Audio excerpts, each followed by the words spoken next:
So student आगे चलते हैं। हम अब बात करते हैं types of data structure. Data structure हमारे दो तरीके के होते हैं, प्रिमिटिव डेटा स्ट्रक्चर और नॉन प्रिमिटिव डेटा स्ट्रक्चर। दो दो फर्दर पार्ट्स में इनको डिवाइड किया गया है डेटा स्ट्रक्चर को, प्रिमिटिव और नॉन प्रिमिटिव डेटा स्ट्रक्चर। तो पहले हम बात करते हैं प्रिमिटिव डेटा स्ट्रक्चर की। प्रिमिटिव डेटा स्ट्रक्चर क्या होते हैं? प्री का मतलब होता है जो पहले से सिस्टम के अंदर डिफाइंड हो। आप लोगों ने अगर सी लैंग्वेज पढ़ी होगी फर्स्ट सेमेस्टर में, तो सी में आपने पढ़ा होगा integer type data, data type पढ़े होंगे आपने। उसमें इंटीजर पढ़ा होगा, फ्लोट पढ़ा होगा, कैर पढ़ा होगा, डबल पढ़ा होगा, पॉइंटर्स पढ़े होंगे। These are the data type जो हम सी के अंदर, सी प्लस प्लस के अंदर यूज करते हैं, जो हमारा डेटा टाइप बताता है कि हमारी वैल्यू किस तरीके की वैल्यू इस स्टोर होनी है हमारे वेरिएबल के अंदर। ठीक है, तो किस तरीके की वैल्यू इंटीजर टाइप की है, करेक्टर टाइप की है, फ्लोट टाइप की वैल्यू है, वो हमारी वैल्यू वेरिएबल के अंदर स्टोर होगी। तो ये जितने भी हमारे डेटा टाइप्स हैं, ये जितने भी हमारे डेटा टाइप्स हैं, ये प्री डिफाइंड है। हमारे कंपाइलर को पता है, हमने अगर इंट लिख दिया, जैसे इंटीजर की बात करें, अगर हमने इंट ए लिख दिया है तो हमारा कंपाइलर जान लेगा अब कि ए के अंदर हम जो भी वैल्यू पास करेंगे, जो भी वैल्यू हम ए के अंदर पास करेंगे वो इंटीजर टाइप की होगी। जैसे मैंने ए के अंदर अगर 10 पास किया है तो 10 इज अ इंटीजर वैल्यू और वो ए के अंदर स्टोर हो जाएगी, और हमने पहले से ही बता रखा है कि ए जो है वो इंटीजर टाइप का होगा। So this is a pre defined function जो सी के अंदर हम, या किसी भी सी लैंग्वेज के अंदर, सी प्लस प्लस के अंदर, जावा के अंदर जो हम यूज करते हैं, ये प्री डिफाइंड फंक्शंस होते हैं। ये कंपाइलर को हमारे पता होता है अगर हमने किसी भी वेरिएबल से पहले इसमें से किसी का भी यूज किया है तो उस वेरिएबल के अंदर किस टाइप का डेटा स्टोर होने वाला है, तो वो हमें पता चल जाता है। तो this is a concept of primitive data structure. अब बात करते हैं नॉन प्रिमिटिव डेटा स्ट्रक्चर की। नॉन प्रिमिटिव डेटा स्ट्रक्चर क्या होते हैं? वो डेटा स्ट्रक्चर जो यूजर डिफाइन होते हैं, यूजर के थ्रू डिफाइन किए जाते हैं, जो यूजर बताता है आपको किस तरीके का डेटा आपको स्टोर करना है किसी भी कॉन्सेप्ट के अंदर, राइट। तो नॉन प्रिमिटिव डेटा स्ट्रक्चर को हमने दो पार्ट्स में डिवाइड किया है, linear data structure and non linear data structure. Linear का मतलब क्या होता है? लीनियर का मतलब होता है सिंगल, एक लाइन में कोई भी डेटा को स्टोर करना, लाइक दिस। ठीक है, जैसे यहां पर हमारे कुछ वैल्यूज पड़ी हुई हैं 1, 10, 50, 3, 4, -2 एंड 60, समथिंग लाइक दिस। तो एक लेवल पर, एक सिंगल लाइन पर, एक सिंगल स्लॉट के अंदर जो डेटा स्टोर हो रहा है उसको हम लीनियर बोलते हैं। और नॉन लीनियर किसको बोलते हैं? जिसमें हमारे नंबर ऑफ लेबल्स जिस स्टोरेज में हमारे आ जाते हैं। जैसे यहां पर आप देख रहे हैं एक सिंगल लेवल पे हम डेटा को स्टोर कर रहे हैं, एक सिंगल लेवल है जिस पे हम डेटा को स्टोर करते चले जा रहे हैं। लेकिन नॉन लीनियर डेटा स्ट्रक्चर क्या होता है? जिसमें हम नंबर ऑफ लेबल बढ़ा देते हैं, डेटा स्ट्रक्चर के नंबर ऑफ लेबल्स बढ़ा देते हैं, जिस उसके अंदर फिर हम डेटा को स्टोर करते हैं। दूसरा कॉन्सेप्ट क्या होता है लीनियर का? One of the element is connected to the next and previous element. So this is also a concept of linear data structure. Further linear data structure को हमने तीन पार्ट में डिवाइड कर रखा है। मतलब कहने का मतलब ये है कि ये जो लीनियर डेटा स्ट्रक्चर हम पढ़ रहे हैं, इस लीनियर डेटा स्ट्रक्चर को इंप्लीमेंट कैसे करेंगे मेमोरी के अंदर। जैसे हमने अभी पीछे वाली वीडियो में देखा था, डेटा स्ट्रक्चर की डेफिनेशन जब हमने पढ़ी थी तो हमने कहा था हम डेटा को एक ऑर्गेनाइज तरीके से डेटा को स्टोर करते हैं मेमोरी के अंदर, ताकि जब भी हमें उसकी जरूरत पड़े आसानी से रिट्राइव कर सके। तो ये कुछ कॉन्सेप्ट्स हैं जो आपको बताएंगे कि आपको डेटा को मेमोरी के अंदर किस तरीके से स्टोर करना है। तो सबसे पहले है एरे, कि एरे आपको बताता है कि किस तरीके से आपको मेमोरी में डेटा स्टोर करना है। दूसरा कॉन्सेप्ट है link list. Link list is also a type of data structure. Stack and queue, these are the linear data structure जो आपको बताएंगे किस तरीके से आपको अपने डेटा को मेमोरी के अंदर स्टोर करना है। ऐसे नॉन लीनियर को फर्दर दो पार्ट्स में हमने डिवाइड कर रखा है, tree and graph. These data structure is not only a fixed, you have to make your own data structure, related to this, right. तो आप अब मैं एक एक करके आपको बताता हूं कैसे ये हमारे जो हैं सारे डेटा स्ट्रक्चर काम करते हैं। तो सबसे पहले हम बात करते हैं एरे की। एरे किस तरीके का डेटा स्ट्रक्चर है? एरे के अंदर हम क्या करते हैं, एक fix amount of memory space fix कर देते हैं। सपोज करो अगर मुझे इस एरे के अंदर 5 एलिमेंट स्टोर करने, इस एरे के अंदर 5 एलिमेंट स्टोर करने, तो मैं क्या करूंगा, एक में एरे मैं डिक्लेरेशन बताऊंगा अभी बाद में, अभी एग्जांपल के तौर पे देख लेते हैं। मैंने एक एरे लिया और उसके अंदर 5 उसका साइज दे दिया। तो जैसे ही मैं ये 5 साइज दूंगा एरे का, तो यहां पर मेरे 5 एलिमेंट्स को स्टोर करने के लिए मेमोरी के अंदर एक स्पेस एलोकेट हो जाएगा, और वो जो भी डेटा मेरा होगा 10, 20, 1, 4, -1, 50 समथिंग लाइक दिस, मैं इस तरीके से अपने डेटा को स्टोर कर दूंगा।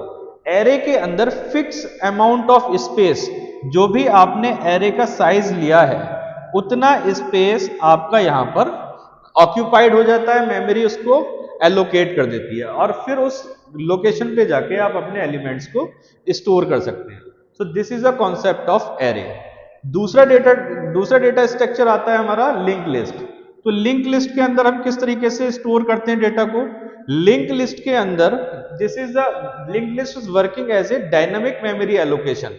मींस जैसे हम अभी यहां पर फिक्स मेमोरी एलोकेट कर दे रहे थे, हमें 5 एलिमेंट चाहिए थे, हमने क्या किया, 5 एलिमेंट की मेमोरी फिक्स कर दी, राइट। जितने भी स्पेस 5 एलिमेंट्स ऑक्यूपाइड करेंगे मेमोरी के अंदर उतना हमने फिक्स कर दिया।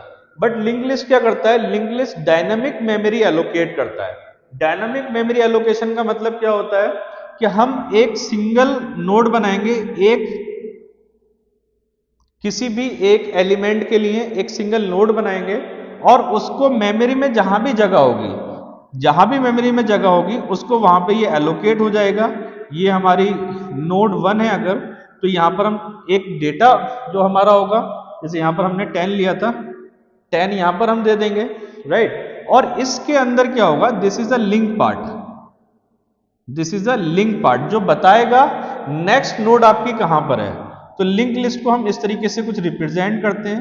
20 यहां पर भी एक लिंक पार्ट होगा, and further this is also connected to any other node, right. तो इस तरीके से अब एक एक नोड हम क्रिएट करते रहेंगे, और जहां भी मेमोरी में जगह मिलेगी, ऐसा नहीं है हमें 5 नोड बनानी थी तो 5 के 5 नोड के लिए एरे की तरह हमने एक स्पेस फिक्स कर दिया मेमोरी के अंदर। लिंक लिस्ट के अंदर सिर्फ हम एक नोड का जो भी साइज होगा वो नोड उस मेमोरी में जहां भी जगह होगी वहां पर एलोकेट हो जाएगी। फर्दर जब हम दूसरी नोड क्रिएट करेंगे, जब हम ये दूसरी नोड क्रिएट करेंगे तो इसके लिए और जहां भी जगह होगी वहां पर मेमोरी में हमें जगह मिल जाएगी, और इसका जो भी एड्रेस होगा, इस नोड का मेमोरी के अंदर जो भी एड्रेस होगा वो इसके अंदर स्टोर होगा। Every node is having a next node address. So this is a concept of link list. फिर बात करते हैं स्टैक की। स्टैक हमारा कैसे काम करता है? तो स्टैक के अंदर हमारा कुछ इस तरीके से हम एक स्टैक बना लेते हैं, राइट। इस तरीके से हम कुछ स्टैक बना लेते हैं, एंड दिस इज अ, और इसके अंदर हम स्टोरेज बॉटम टू टॉप करते हैं। पहले हम सबसे नीचे वाली वैल्यू को 0, 1, 2, 3, 4 ये इंडेक्स हम कर लेते हैं। अब यहां पर हमें कोई डेटा इंसर्ट करना है, 10, 20, 30, 4, 5 इस तरीके से हम डेटा को स्टोर करते हैं। तो इसके अंदर कौन कौन से ऑपरेशन परफॉर्म होंगे, किस तरीके से हम डेटा को स्टोर करेंगे, ये जब हम स्टैक पढ़ रहे होंगे तब इसको हम कवर कर लेंगे। इसके अंदर सिर्फ इतना अभी समझिए कि स्टैक के अंदर हम डेटा को जब इंसर्ट करना शुरू करते हैं तो नीचे से ऊपर की ओर हम इंसर्ट करते हैं। जब हम डिलीट करना शुरू करते हैं तो ऊपर से नीचे की तरफ डिलीट करते हैं, और जब हम डेटा को प्रिंट कराते हैं, डेटा को रिट्राइव करते हैं, तब भी हम टॉप टू बॉटम उसको रिट्राइव करते हैं। So this is the concept of stack. दूसरा कॉन्सेप्ट आता है क्यू का। क्यू हमारा किस तरीके से काम करता है? क्यू हमारा जस्ट लाइक अ रेलवे रिजर्वेशन सिस्टम। आप सबने बड़ा अच्छा सा एग्जांपल सुना होगा।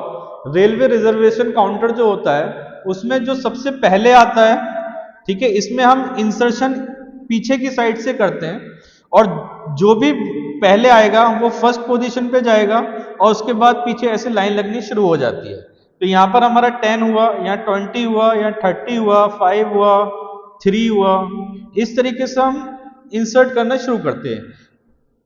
बैक साइड से हम इंसर्ट करते हैं और फ्रंट साइड से हम डिलीशन करते हैं या प्रिंट करते हैं, राइट। तो यहां से हम डिलीशन करना शुरू करेंगे, यहां से डेटा जिसका काम पहले होगा, रेलवे स्टेशन के पास जो एक टिकट काउंटर होता है वहां आपने देखा होगा, जो अगर पहला एलिमेंट है अगर वो एग्जीक्यूट हो गया है तो वो बाहर चला जाएगा, फिर उसके पीछे वाला आएगा, फिर उसके पीछे वाला आएगा। तो this is a concept of Q.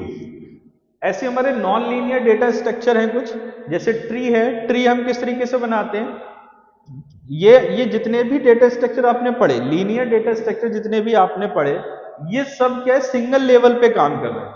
वो चाहे एरे हो, वो चाहे लिंक्ड लिस्ट हो, वो चाहे आपका स्टैक हो, वो चाहे आपका क्यू हो, these all are storing a data in a single level, but in a non linear fashion we insert data something like this is a node, right, this is a node and this node is connected further two nodes, इसको हम parents बोल देते हैं, and these are the child of these parent, and further these child is also having some child, so these are the these nodes is also a parent and these are the child. So in this format we have a number of labels in our data structure. This is a label 1, label 2, label 3. हम non linear में क्या कर रहे थे, एक single level पे data को store कर रहे थे, but in non linear fashion we use the number of labels for storing the data. ऐसे हम ग्राफ में बनाते हैं, ग्राफ में क्या हमारी एक साइकिल बन जाती है, all the nodes are connected to each other, ठीक है, और उसमें भी हमको एक साइकिल में होते हैं, सारे नोड्स एक दूसरे से कनेक्टेड होते हैं, तो उसको भी हम क्या बोलते हैं, नॉन लीनियर डेटा स्ट्रक्चर बोलते हैं। तो this is all about the types of data structure और किस तरीके से कौन कौन से डेटा स्ट्रक्चर हमारे काम करते हैं। फर्दर एक एक करके हम पूरा डेटा स्ट्रक्चर पढ़ेंगे। अब पूरे डेटा स्ट्रक्चर में आपको यही पढ़ना है, यही आपका सिलेबस में होता है कि एरे क्या होता है, लिंक्ड लिस्ट क्या होता है, स्टैक क्या होता है, क्यू क्या होता है और कैसे इसको सी प्रोग्रामिंग में इंप्लीमेंट करते हैं। हम हर एक डेटा स्ट्रक्चर के बारे में एक एक करके पढ़ेंगे, उसके सारे ऑपरेशंस पढ़ेंगे, इंसर्शन, डिलीशन, सर्चिंग, सॉर्टिंग, और उन सब का सी में आपको इंप्लीमेंट करके दिखाएंगे किस तरह से आप उसका प्रोग्राम बनाते हैं। Thank you.